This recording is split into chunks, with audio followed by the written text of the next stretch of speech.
Kumusta mga kanoisy? Welcome back sa ating YouTube channel, Pilipinoisy. So ngayong araw, another update naman tayo about politika ng ating bansa. So ang bidyong to ay mula na naman kay Opinion Mo TV.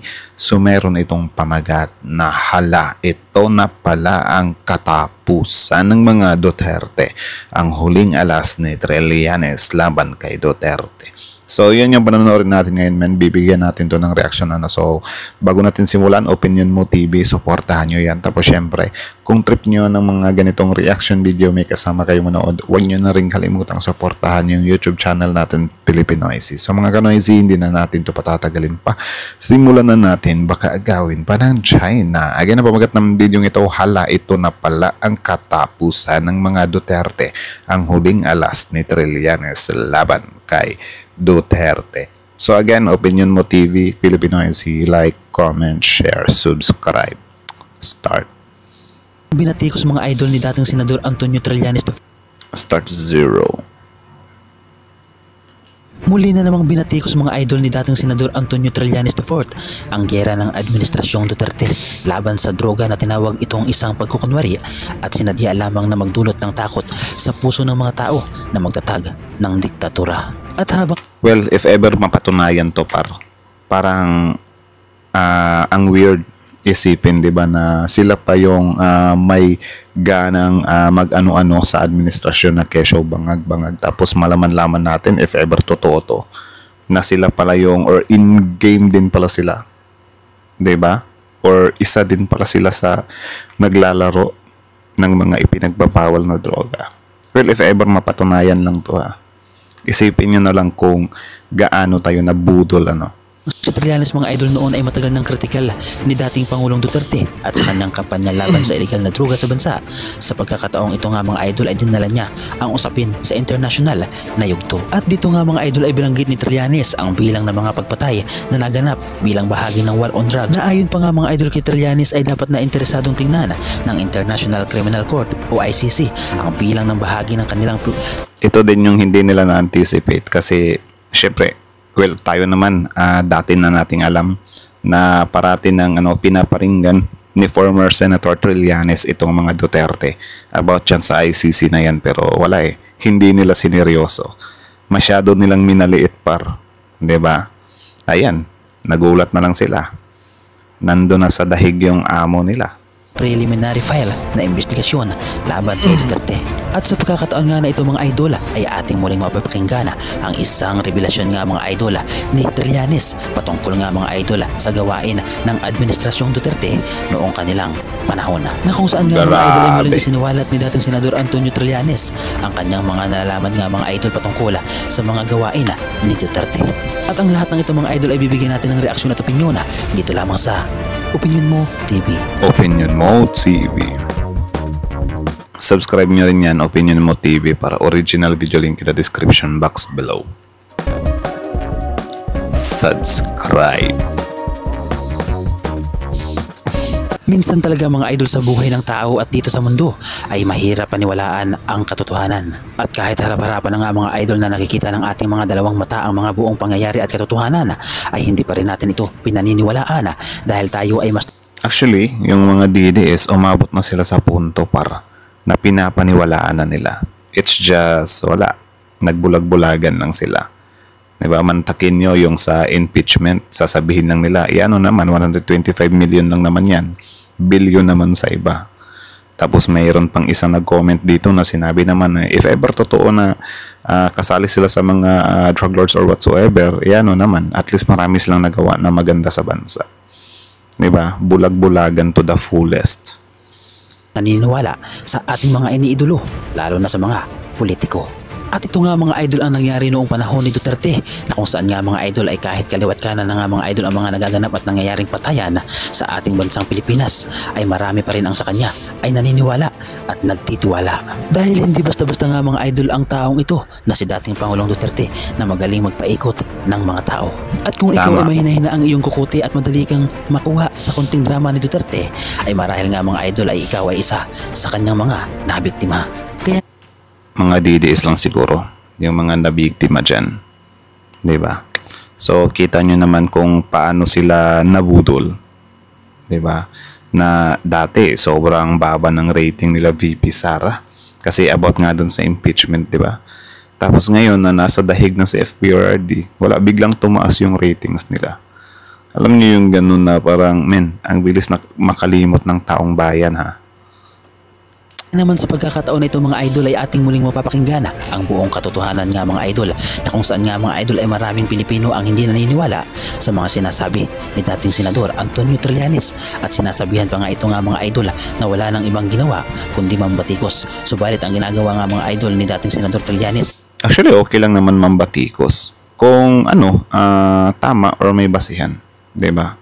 Ang pangit kung yung nambabatikos ka, wala kang ebidensya, wala kang basihan. Like for example, yung pangbabatikos nila sa administrasyon na kesyo bangag, wala naman silang ebidensya.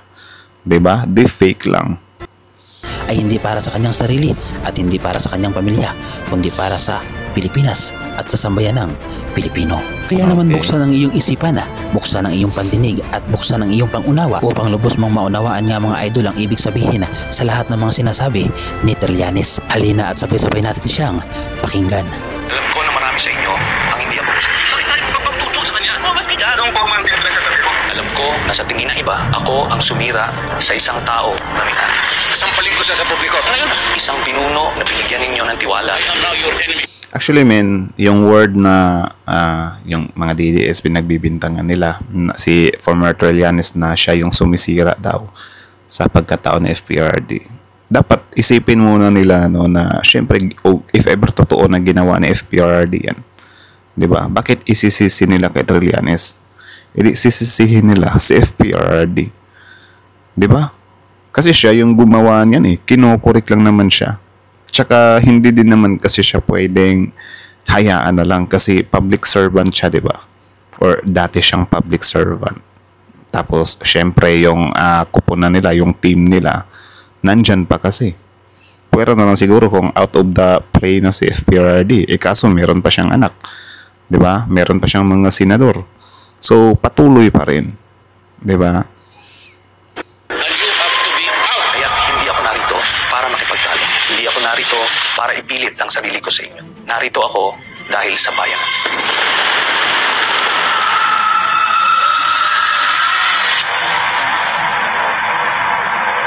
Ilang beses kong tinaya ang buhay ko para mapatunayan ko ang pagmamahal ko sa ating bansa. July 27, 2003, unang nakilala si Lieutenant Senior Grade Antonio Trillanes IV. Isa siya sa mga leader ng mahigit 3 daang sundalo ng Grupong Magdalo na sumugod sa Makati. Pangyayari tumatak sa kasaysayan at tinawag na Oakwood Mutiny. Ang hiling ko sa inyo ngayong oras na ito ay buksan nyo lang ang isipan ninyo. Hindi ko kayo pipiliting maniwala, pero gusto kong sabihin ito sa inyo. Baka sakaling magbukas ang isip mo. Dahil ang pagmamahal sa bayan, hindi mo pwedeng daanin sa kwentuhan, sa pagpapatawa, sa pagmumura. Madadaan mo ito. Tama, may point yun. Ewan ko lang kung papakinggan to ng mga DDS kasi parang sobrang close-minded na talaga sila. Ito sa katotohanan. Ito ang buong kwento ko. Noong 2016, nagsimula kaagad ang patayan. Diba? May ebidensya. Kami noon sa Senado, sa oposisyon, iniisip namin na ito nangyayari. Ito ba ito? Kaso araw-araw, daan-daan ang namamatay.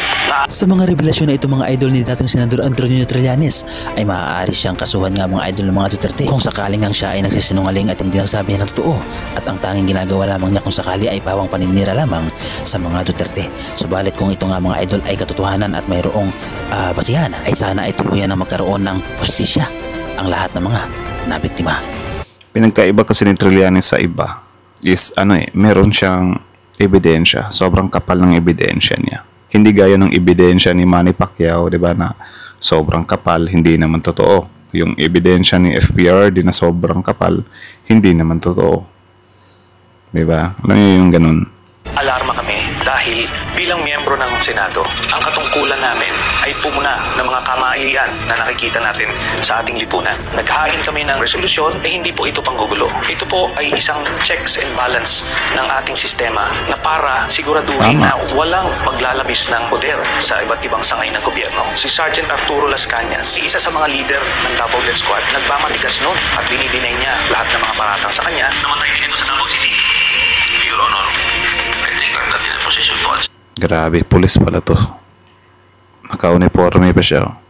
Akala ko parang bandido lang type or yung virador lang talaga. Pulis pala. July investigation, lumabas po si Mr. Edgar Matubato. Siya ay Matubato. isang original member ng Double Death Squad simula pa noong 1989 or At 1990. kung matatandaan ninyo mga idol sa Edgar Matubato, siya I think si Matubato yung pure talaga na parang birador, ano. nga mga idol ay isa sa mga umamin na siya ay kabilang sa mga Davao Death Squad.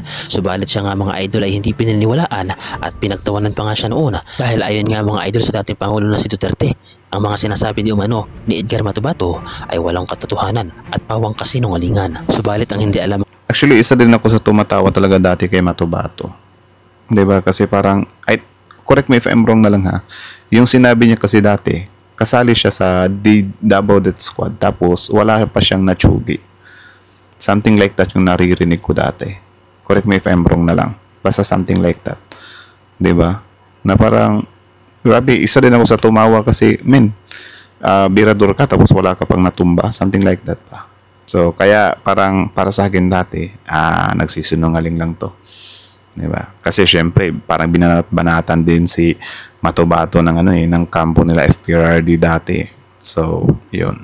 mga idol ni Duterte ay ito pala ay iniimbestigahan na nang hindi nila nalalaman. At ito nga mga idol ang mga nangyari. During the investigation, lumabas po si Mr. Edgar Matubato. Siya ay isang original member ng Double Death Squad simula pa noong 1989 or 1990 at kung saan dinitalye niya kung paano nagsimula yung Double Death Squad. Sitang na ito, si Edgar Matubato ay tumakas papuntang Maynila at nag-walk-in siya sa Department of Justice noong 2014. Bakit ba nandito kayo? Para malaman ng taong bayan na ginawa namin sa Davao City. Para mabigyan ng katarungan yung lahat, yung namatay ng mga inosente. Siya ay inwestiyon ng NBI agents, tinitignan kung totoo ang kanyang storya at dito na nga mas lumalim yung investigasyon. Yung lahat ng mga pinangalanan ni Mr. Matubato na mga miyembro ng Double Death Squad, na mga miyembro rin ng Philippine National Police. Ito ay pinatawag namin sa Senado. Itong si Sergeant Arturo Las Cañas, kinalaunan, siya ay umamin. Grabe, sobrang dami. Pati, mga pulis din kasi yung yung involved. Tapos may paano-ano pa sila dati na wala daw crime nung time ni FPRD. Paanong crime mga pulis mismo yung gumagawa? 'Di ba? Sobrang daming natumba. EJK talaga. Natotoo nga lahat ng mga sinabi ni Edgar Matubato at mas marami pa siyang sinabi tungkol sa Double Death Squad.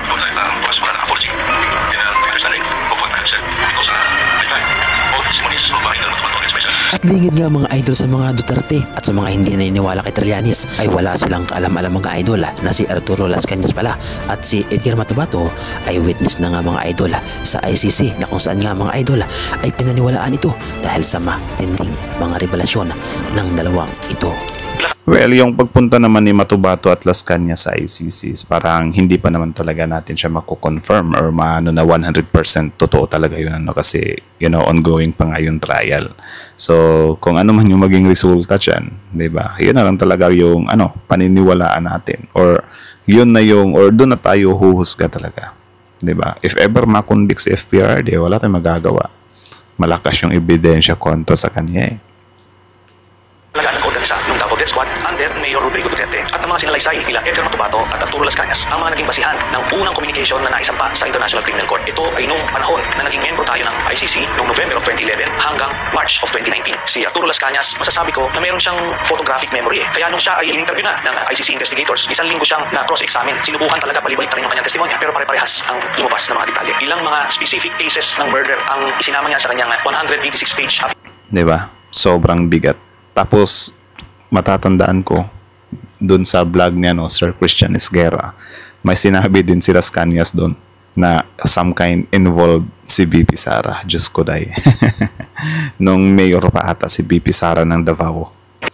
Kung sino yung mga miyembro ng hit squad, sino yung nag-drive ng getaway vehicle, gamit na pagpatay, pinatay, dinala at libing, ganun kadetalye ang kanyang affidavit. Kaya dahil dyan, siya naging star witness. Sa report ng The New York Times noong 2017, nasa kustodiya na raw ng ICC o International Criminal Court si Las Cañas na nagbibigay proteksyon sa mga testigo. Lalo na doon sa panahon ng mayor si At Duterte. hindi lamang pala mga idol si Arturo Las Cañas at si Edgar Matubato ang hitman nga mga idol ng Davao Death Squad dahil may nauna na pala sa kanila at ito nga mga idol ay ayon mismo kay Trillanes.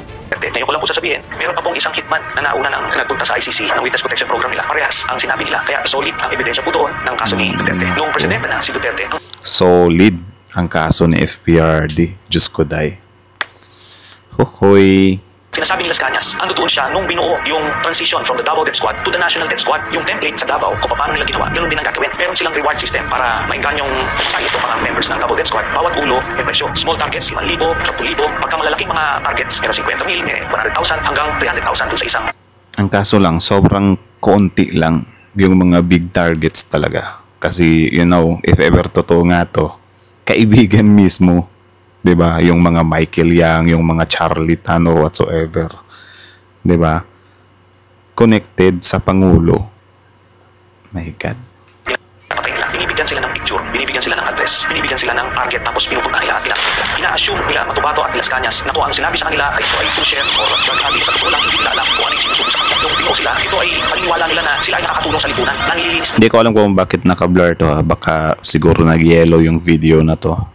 'Di ba? na yung mga dumi ng lipunan. Pero kinalaw, namotivate na sila doon sa tiwala. Kaya dahil sa tiwala nila kay Duterte, akala nila lahat ng yun ay totoo. Until napapaisip sila kung totoo ba talagang mga salo sa lipunan yung pinapatay. Kasi meron silang pinatay na isang pamilya. May asawa, may buntis na babae, tapos may anak na bata. Kaya doon sila nagtatanong, ano ba itong nangyayang talaga? At noong taong 2003 nga mga idol ay lumabas din ang Yan. totoo at katotohanan na simula nga mga idol ng ulimingaw-ngaw ang pangalan ni Michael Yang na kung saan nga mga idol ay economic advisor ni Duterte. Lumabas ang sagot nung Ginawa pang economic advisor. So, paano mo maipapaliwanag yan? 'Di ba? 2003, nung nakilala ni Mr. Las Cañas, si Michael Yang, sabi ko at Chasitan, ito ay inendorso sa kanila ni Duterte na proteksyonan nila. Nakita nila na itong mga Chinese drug lords na ito, nag-i-import ng mga chemicals na pangbuo ng mga shabu. Ito ay nag-export papunta sa ibang bansa, pinagamit ito pang supply, pang benta. Ito ay great intel campaign asyerto na pinapatay nila yung mga Chinese chemists na nandoon. At meron pa silang inilabas na siyam na Chinese na galing din doon sa Shabu Laboratory na inutusan sila ni Duterte na patayin lahat. Mr. President, you ordered the killing of Mr. Alassi along with the 10 other companions. Lumalabas doon sa salaysay ni Arturo Las Cañas. Hindi alam ni Duterte na bago nila mapatay ay nakausapan niya yung pinakapinuno nung siyam na Chinese workers na si Alan C. Na ang boss nila ay si Michael Yang at yung kanilang mga passport ay na kay Michael Yang. Another important observation, Mr. President, Alassi said that his passport was taken with the operatives, while the 10 others, ang sabi po nila, hawak ng Itong ano din, itong hearing na to, yung kay FPRD, dito din talaga siya nagkamali eh. Kasi masyado siyang umiral yung kahambugan niya. 'Di ba? Nakakalimutan siguro niya, akala niya siguro presidente pa rin siya, na parang kahit anong sabihin niya dyan sa Kongreso is hindi magagamit laban sa kanya. Akala niya siguro meron pa siyang immunity So ang ginawa niya that time, wala, sobrang nagpabilib, 'di ba? Biruin mo ba naman, tatanungin ka ng mga congressman dyan tapos biglang aaminin mo. 'Di ba? Parang ini-expect mo na joke lang naman to or whatsoever, ilulusot ko to as joke. Hindi na ganyan yan kasi especially like that under oath, 'di ba? Or correct me if I'm wrong na lang, if ever under oath si FPRD that time. 'Di ba? Isa to sa dahilan kung bakit nadiin talaga siya ng dadiin dun sa ICC. Tapos ngayon, kikwestiyonin ng mga DDS, 'di ba? Na bakit ganyan yung nangyari. Isisihin niyo yung amo niyo. employer nila, and the employer was named as Michael Yang. What do you say about this? Yun na nga, ang lumalabas na pinoproteksyonan na sikreto ni Duterte ang involvement niya sa isang drug lord sa Davao. Noong 2016 nung naging presidente, si dating Pangulong Rodrigo Duterte, isa sa mga unang appointees niya ay si Michael Yang bilang economic advisor. Kaya dito ako magtataka tayo, bakit isang Chinese citizen ay gagawing economic advisor ng isang presidente? Kinalauna nakita namin kung bakit ito ginawa para masabi Economic pa. 'Di ba? Hindi dapat sana Pinoy lang yung kinuha niya, 'di ba? Pero wala eh. Friend. sa buong birokrasya sa IMPP, NPP, kaya na protektado na ito, ako niya ito, si Michael Yang. Noong 2017, ito na ngayon si Colonel Asierto, siya yung Captain Asierto na nag-raid noong 2004 doon sa Shabu Laboratory sa Davao City. Binalikan niya itong kanyang asset na nagbigay sa kanya ng info tungkol doon sa Shabu Laboratory na yun. At sinabi na si Michael Yang, isa rin sa nasa likod doon sa Shabu Laboratory doon. So ibig sabihin, itong economic advisor ni Duterte, isang drug lord. Noong panahon na yun, hindi alam ni Colonel Asierto ang ugnayan ni Michael Yang at ni Duterte. Kaya gumawa siya ng report na is niyang impormahan ang iba't ibang ahensya na ang malapit na advisor ni Duterte ay isang drug lord. At baka hindi ito alam ni dating Pangulong Duterte. Kilalaunan, nung nalaman ni Duterte yung report ni Colonel Asierto, binaliktad niya.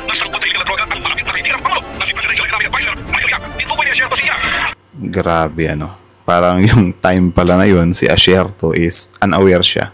Di niya alam, 'di ba? Or inisip niya lang din na baka hindi alam ng Pangulo na some kind involved daw si Michael Yang about sa drugs. Tapos nung nagulat na lang siya, pinalitan siya ni FPRD Grabe yun. 'Di ba? Mas lalo tuloy siyang lilitaw na guilt din yan. Isang alang lip na nasa likod ng na-discover nilang malaking Shabu Laboratory sa Davao noong 2004. Sabihin mo yung Michael Yang lalabas niya. Kaya totoo. Uli ng negosyo sa Philippines Rock dahil may plano ng ipaligpit siya sa lagang 12 milyong piso. Si Colonel Asierto ngayon ang pinagbintangan na isang drug lord at siya ay pinapapatay sa publiko sa takot ni Colonel Asierto. Siya ay nagtago hanggang ngayon. Siya na rin ay isa sa mga testigo sa International Criminal Court. Sa madaling salita, habang pinapamukha ni Ito ba yung si Asierto na parang nagsabi siya na pinapatumba siya tapos sinabi ni FPRD na kung pinapatumba kita is bakit buhay ka pa? Alam niyo yung mga ganyan na ewan ko kung sarcastic or nagpapatawa lang. 'Di ba? Eh di malamang buhay pa siya kasi hindi niya pa talaga time, 'di ba? Tsaka hindi naman porket buhay pa tapos inattempt nyo na pagpapatsugi is parang hindi nyo na or hindi na totoo yun na pinatsugi nyo kasi buhay pa. 'Di ba? E paano kung sinuwerte lang talaga siya sa kamay nyo, 'di ba? Na dugtungan ba yung buhay niya or makatakas sa sa balak nyong gawin sa kanya. 'Di ba? Alam niyo yung ganyan na, man. Pangulong Rodrigo Duterte ang mga patay sa iba't ibang pushers, dealers, yung mga Chinese chemists na galing sa ibang bayan na nasa loob ng kulungan na ito ay naisalaysay sa Quad Committee hearings. Nasa likod pa lang ito ay i-import nila ang mga shabu sa pamamagitan ni Michael Yang, Charlie Tan at Saki Boy. Ito ay dinadaan sa customs para makontrol nila ang supply galing sa ibang bansa. Merong isang beses yung sa magnetic lifters nakita na mismo ng mga K9 positive na merong shabu pero binabaliwala ni Duterte at ina-arbor kung sino man.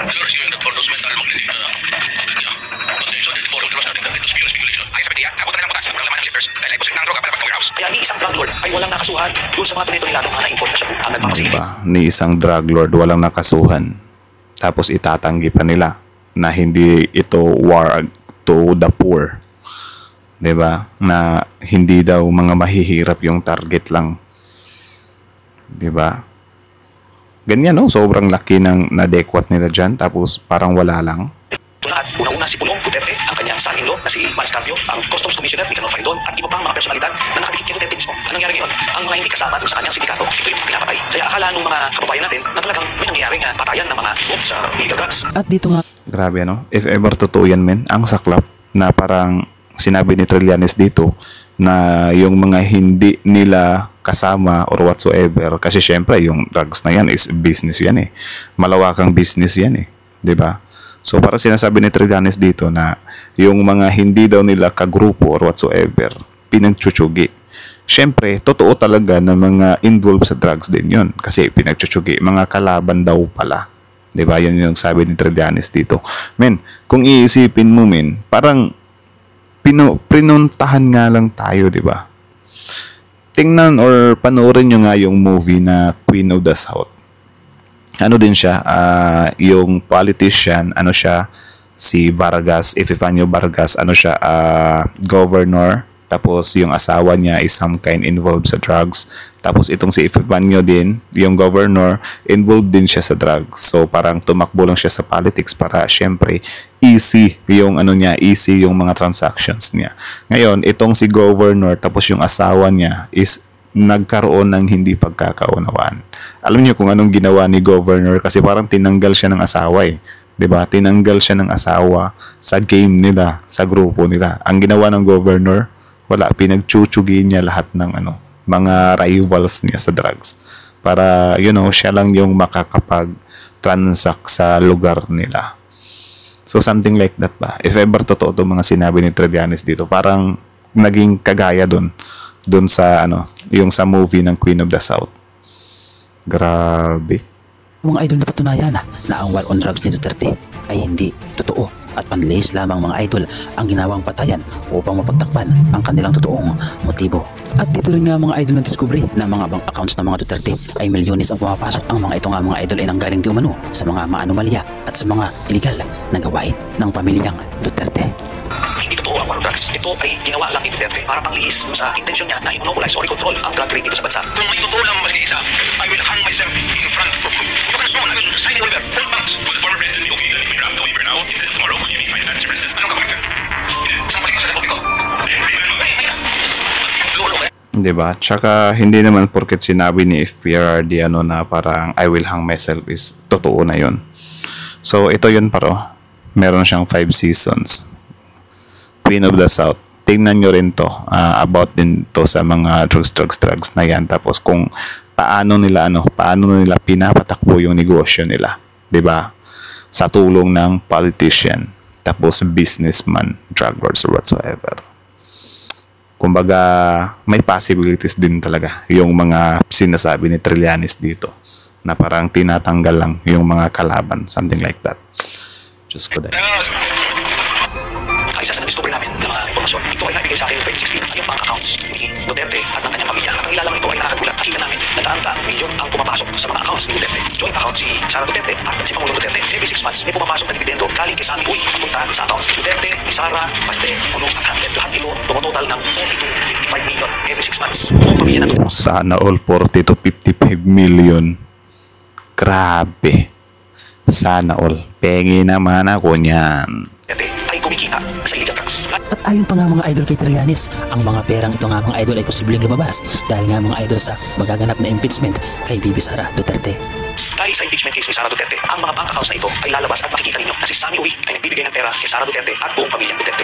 Kung totoo nga mga idol ang lahat ng ito, ay totoo nga na tayong mga Pilipino ay hindi totoong minahal ng dating Pangulong si Duterte, bagkus ay ginamit nila tayo para sa sarili nilang mga interest. At ayon pa nga mga idol, Pero wag ka, yung mga DD supporter na yan, willing nilang palampasin yan. Kasi yun nga, na-feel daw nila yung pagmamahal eh. May maganda daw nagawa yung mga Duterte eh. 'Di ba? Willing silang palampasin yan men, like, seryoso. Tingnan nyo yung mga comment section ng mga DDS na parang kulang na lang sambahin talaga nila eh. kay Trillanes ay hindi lamang mga illegal na droga nga mga idol ang kinasangkutan ng dating Pangulo, kundi pati na rin nga mga idol ang pandemya ay ginamit din dahil nga mga idol sa mga di umano sa paggamit ng mga vaccine ay kumita rin di umano si Duterte at ang kanyang pamilya. At ayon pa nga mga idol sa kanya ang lahat ng mga ibinabato laban sa mga Duterte at kay Digong ay hindi gawa-gawa lamang at pawang katotohanan lamang dahil hindi di umano tatakbo at uusad ang kaso lalo na sa ICC kung ang lahat ng binabato sa mga Duterte ay gawa-gawa lamang. Buong paniniwala natin na si Duterte ang pinakagaling sa Tama naman. Tsaka yun nga, sabi ko nga sa inyo, hintayin natin. Malalaman naman talaga natin yan, especially like that. 'Di ba? International yung nag-handle.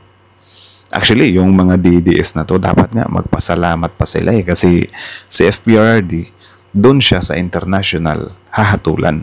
Kasi kung dito hahatulan sa Pilipinas yan, kung ma-convict man si FPRRD, sasabihin lang nila, wala eh. Sila PBBM yung nasa administrasyon eh. Gaganyanin nyo lang. 'Di ba? Hindi nyo igagalang yung desisyon. Tapos syempre, after makulong na FPRRD, syempre tatakbo kayo ngayon this coming 2028. Kapag manalo kayo, hindi ang gagawin nyo, palalayain nyo lang din si FPRRD. 'Di ba? So parang ganun yung mangyayari. 'Di ba? Na parang papabor pa rin sa inyo. 'Di ba? So kaya siguro ang nangyari doon sa international ginawa kasi walang makikialam na Pilipino, 'di ba? Hayaan na lang yung ICC yung mag-rule. 'Di ba? Kaya I think isa din to sa kinakasakit talaga kinakasama ng loob ng mga DDS. 'Di ba? Na parang hindi natin abot yung ICC o sobrang layo. Tapos yung gastos pa, 'di ba?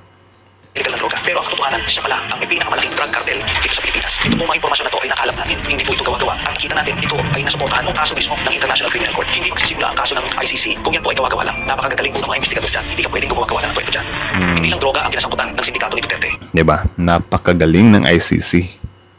Nandiyan na yung Pharmaly at yung iba't ibang pinagkakitaan ng COVID. Isama na rito yung Sinovac na vaccine na tinubuan nila ng 2,000 piso bawat isang vial at umorder sila ng 50 million vials. Sa madaling salita, 100 billion pesos ang kikita sa isang transaksyon nito. Ito rin ang dahilan kung bakit pinigilan nila magpasok ng Pfizer at Moderna at ipunan nila yung pinakamahinang klaseng vaccine para sa mga Pilipino. Nandiyan na rin Diba? Pati nung time ng COVID, meron silang anomalya na pinaggagawa para lang maka-dekwe ng pera. Tapos ano naman sasabihin ng mga DD supporter dyan?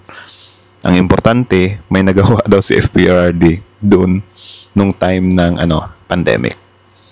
Wala, ganyan sila ka-close-minded par.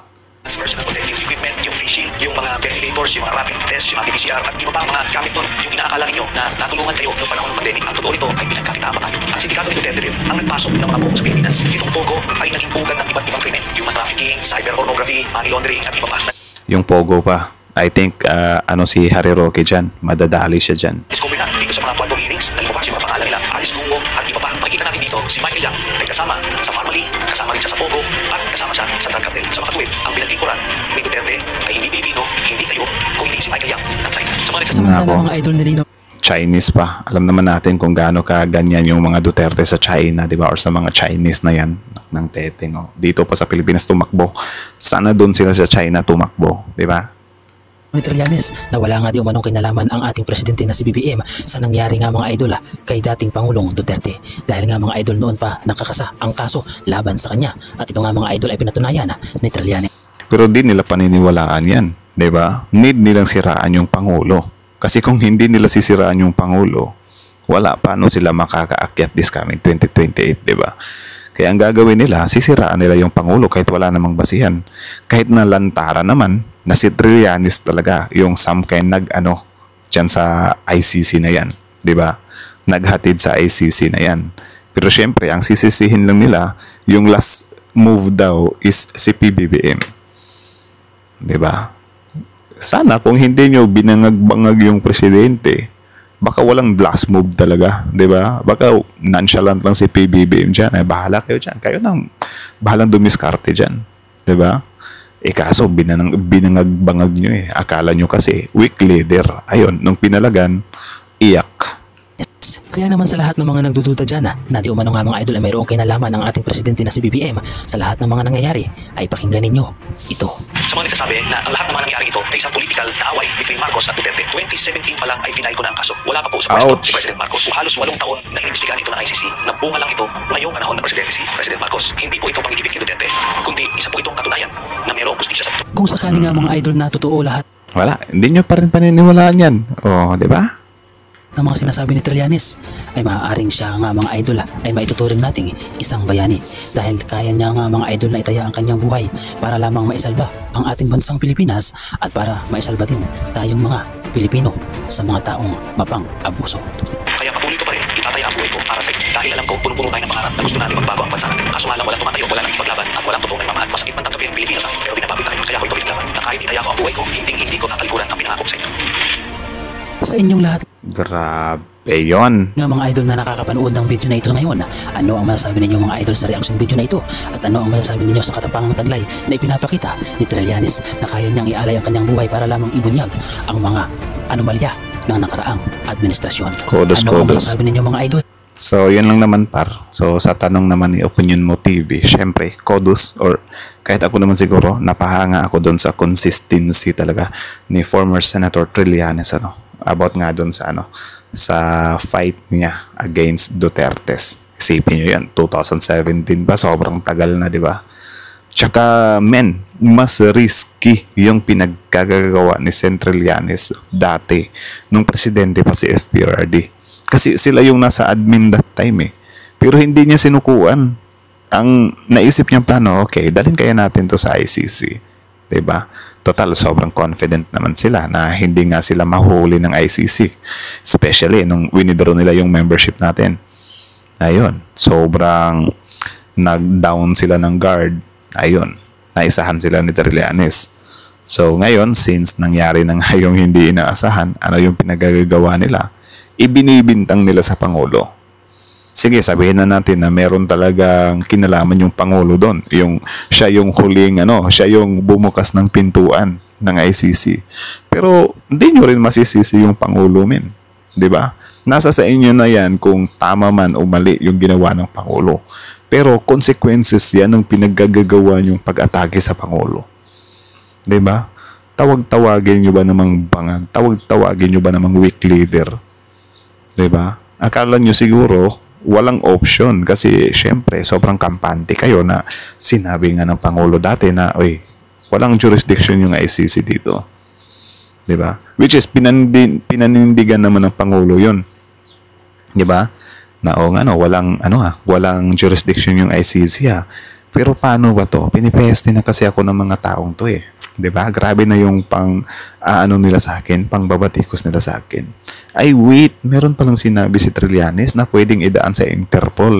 Yun nga yung gagamitin natin. Ayun. Na adequate sa FPRD gamit ang Interpol. 'Di ba? Isipin nyo na lang 'yan. Nangyari yung hindi inaasahan. Tapos sabi ko nga sa inyo, 'di ba? Yung pinagagagawa naman ni FPRD. Aware siya diyan. 'Di ba? Aware siya diyan kasi si FPRD mismo nagsabi na kung may kasalanan man ako, yun lang yung EJK. Sige, for the sake of argument, yung EJK lang yung kasalanan mo. Pero syempre, need mong panagutan yun. 'Di ba? Inamin na nga ni FPRD tapos itong mga DDS na to, galit na galit. 'Di ba? Na parang hindi daw deserve. Inamin nga ni FPRD, 'di ba? Na meron siyang some kind kasalanan at pananagutan.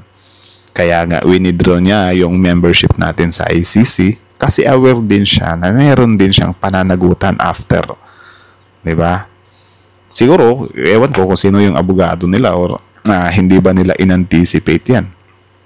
Na parang, uy, since nag-withdraw ako ng 2019, I think useless lang to ha. Kasi, yung sa membro pa kami, pwede pa kaming madali dun eh. Diba?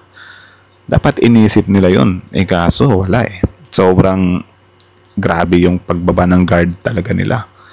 Diba? Wala silang pake. Kasi sila yung nasa kapangyarihan. Tapos ngayon, ang akala nila, porket vice president yung anak nila, is magkakatulong sa kanila. Ayun, ano yung ginawa ng vice president? Nakitaan tuloy siya ng butas doon sa confidential funds niya. Diba? Tapos ngayon, parang confident pa na parang may papanalo nila. Tingnan na lang natin. Basta kapag matalo kayo, walang iyakan. Diba? Baka bigla na naman kayong manawagan na, pumunta na tayo dun sa Malacanang. Pumunta na tayo dun sa EDSA. Gaganyan na naman kayo. Diba? Ngayon nako, ayaw nyo talagang tumanggap ng pagkatalo ha. So anyways, hanggang dito na lang muna. So kayo, ano masasabi nyo dito? Comment down below. Tapos yun, pag-usapan natin yan sa comment section. So again, ang video to ay mula kay Opinion Mo TV. Subscribe nyo yan. Original video link in the description box below. Panoorin nyo rin. Subscribe nyo rin. Tapos syempre, bago nyo iwan yung YouTube channel natin, Pilipinoicy, don't forget to like, comment, share, subscribe. So mga Kanoicy, that's it. Thank you so much for watching. Pilipinoicy is out.